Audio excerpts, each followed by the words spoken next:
Today I'm starting my journey just above Haverfordwest.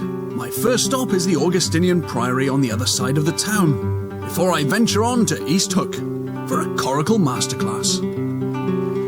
Here is my mode of transport for the next 5 episodes of Coast and Country. It's actually called a sea touring kayak or expedition kayak because it has these nice hatches that you can put all your equipment and supplies in. And I'll need all those supplies as I make my way down this striking river. Now we're about to launch. It's quite a steep bank, so this probably won't be the most pretty launch, but we'll do what we can. How's it looking now, Mike? Excellent. And after a bit of kayak manoeuvring and fine balancing, I managed to get in, without the river getting me. This time at least. All right. Well, that wasn't so bad.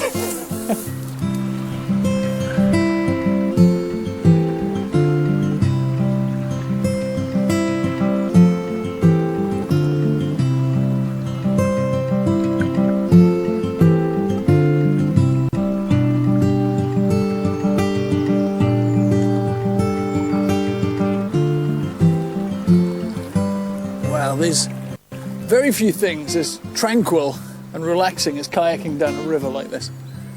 And the great thing is, unlike a powered boat, which would scare all the wildlife away, with a kayak you can get right in close, take photos, and see things that you just don't see in normal day-to-day life.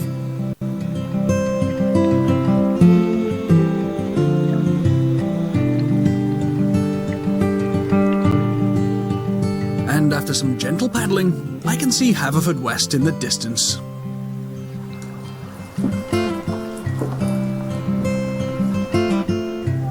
Haverfordwest is the largest town in Pembrokeshire and is full of pretty buildings, cafes and bars, kept busy by locals and tourists, with the Cleddau flowing right through the middle of it. There is something quite surreal about this trip, because just a minute ago I was in woodland paddling down a serene river surrounded by trees and fields, and now I'm in the middle of a town. And it's quite strange. We've got the castle up there and shops and the old warehouses, but it's no coincidence that Haverfordwest was built where it is, because it was built on the lowest point of the river Cleddau that you could ford or cross, which meant that it was navigable, and also at high tide you could bring boats and even small ships right up to here, which means that in terms of trade it was a perfect location as well. And over the years it's become quite a bustling little town.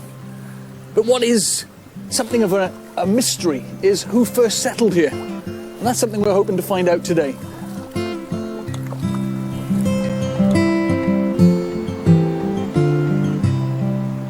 Once through the town, the landscape changes back to lush green plants and tall riverbank trees. I'm on my way to try and discover who were the first settlers and where did they come from. I'm hoping to find that answer at the Augustinian Priory. The site was excavated during the 80s and 90s, with much of the architectural finds now on display in Haverfordwest Museum.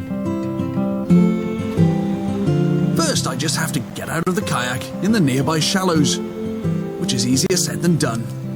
I'm still trying to find my river legs. Meeting me at the Priory is historian Simon Hancock, who I hope can shed some light on the origins of Haverfordwest.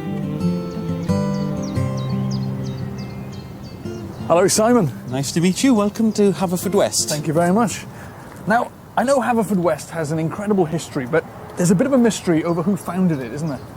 Absolutely. The early histories of the town credit the founding of the town with some very diverse people, including the Roman Emperor Magnus Maximus, the Vikings, but modern scholarship is now in agreement. There's actually the Flemings from Flanders, led by a man called Tancred or Tancred, who founded the community in around about 1110. These days, Flanders is a Dutch-speaking area in the northern portion of Belgium.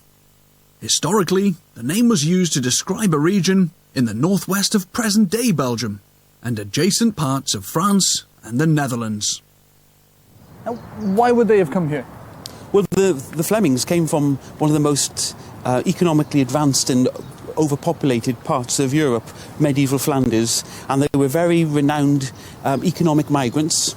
You find them in the lowlands of Scotland, the north of England, and in around about 1110, perhaps a little bit before, Henry I sent them from the north of England to colonise this part of Pembrokeshire.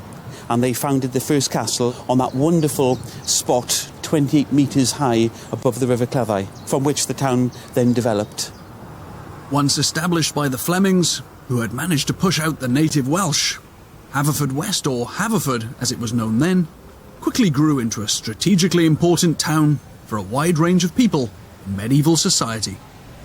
Haverfordwest in the Middle Ages was an amazingly cosmopolitan place. You've got Norse traders from Dublin, you've got French, you've got Normans, English, Welsh, Flemish of course, and we've even got in the mid-13th century records of money-lending Jews of Haverford. So the place was on the western tip of Wales, but it was connected with all the trade routes to the Mediterranean, Ireland, the coasting trade to Bristol. So therefore it was a cosmopolitan international port of which the Flemings helped to establish.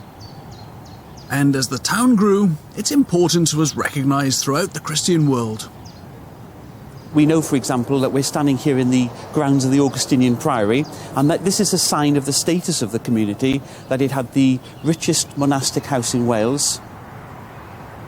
Over the years, there's been frustration for historians, as very little evidence that the Flemings were here at all has been found. There are no references so far to archaeological remains or Flemish burials, but today Simon has brought documents believed to prove that the Flemings were indeed here. These two documents are from the Pembrokeshire County Archives up in Prendergast, and this one dates from 1407, and there we see the name highlighted, Thomas Fleming, Thomas the Fleming. So the reference to Thomas the Fleming, and would that have been a common thing to refer to people from their origins like that? Absolutely. A person's ethnicity often was the clue to the name. For example, in 1410, we've got reference to Thomas the Welshman. So clearly, the fact that he was a Welshman made him distinctive from the rest of the population of Haverfordwest, or the bulk, were not Welsh.